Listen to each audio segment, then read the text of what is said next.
Mes chers amis, ça fait plus de 2 ans que le gouvernement nous promet un texte de loi fondateur sur la transition énergétique et qui soit à la mesure des enjeux environnementaux et économiques que nous connaissons. Après tant d'effets d'annonce, de succession de ministres, un projet de loi est enfin sur la table.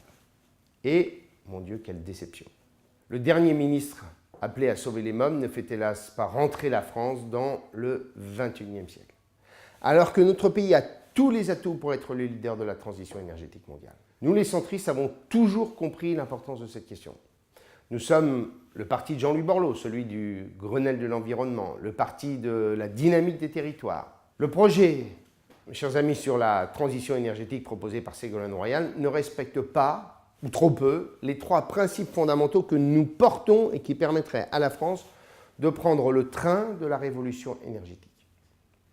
Le premier de ces principes est tout simplement de rendre possible la transition énergétique grâce à des propositions concrètes et réalisables et de ne pas se contenter d'incantations et de bonnes paroles. Il faut bien se l'avouer, le projet passe à côté des mécanismes intelligents et novateurs qui sont en train de s'inventer pour favoriser l'investissement dans l'efficacité énergétique et dans les nouvelles formes d'énergie. Le tiers investissement, par exemple, qui permet à chacun de voir financer son projet d'efficacité énergétique et d'être remboursé grâce aux économies effectuées, eh bien, ce principe-là, cette méthode-là n'est tout simplement pas dans le projet de loi, ce n'est qu'une déclaration d'intention. Alors c'est évidemment dès aujourd'hui qu'il faut permettre aux collectivités locales, aux associations, aux entreprises de proposer ce type de service et d'y avoir recours. D'autres méthodes existent et il faudrait les expérimenter. J'en viens à notre deuxième principe, l'insertion dans les territoires. La transition énergétique est une affaire locale. Chaque région a sa spécificité, dispose d'atouts en termes énergétiques comme les lacs, la géothermie, le vent, le soleil. C'est donc l'échelle pertinente pour travailler. La transition énergétique, ça ne peut pas être top-down, ça ne peut pas être simplement centralisé depuis Paris. Les régions doivent pouvoir librement expérimenter, organiser localement les systèmes énergétiques en lien avec les habitants, les industries locales, les associations et toutes celles et tous ceux qui s'impliquent dans ce sujet. Là aussi, le projet de loi ne va pas assez loin. Enfin, troisième principe, c'est de capitaliser sur les innovations et les idées nouvelles.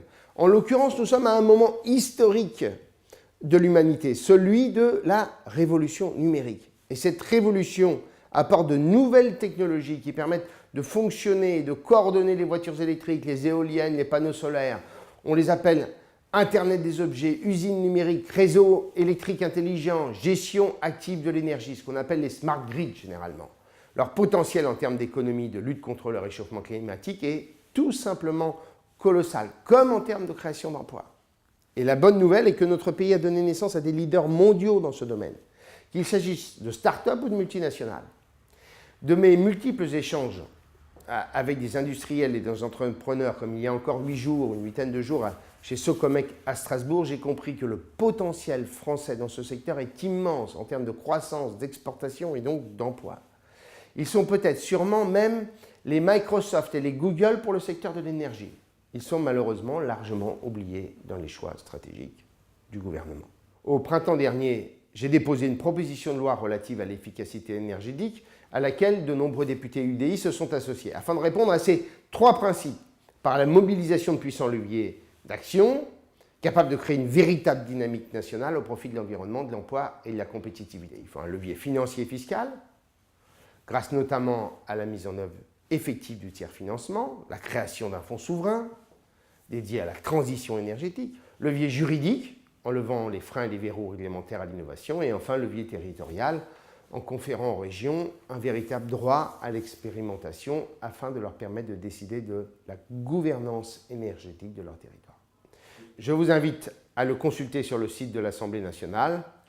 Pour moi, l'UDI est en effet le parti de l'environnement, celui du courage de regarder en face la mutation écologique, de la concevoir comme une chance et de l'accompagner.